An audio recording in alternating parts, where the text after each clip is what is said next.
Yes. Okay. Another good one that you can do, works your lower half and your core, are deep knee bends. I like to hold my arms out in front when I do them for balance. You go down to parallel with the ground, and then up.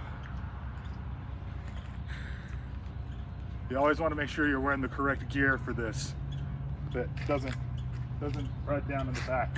So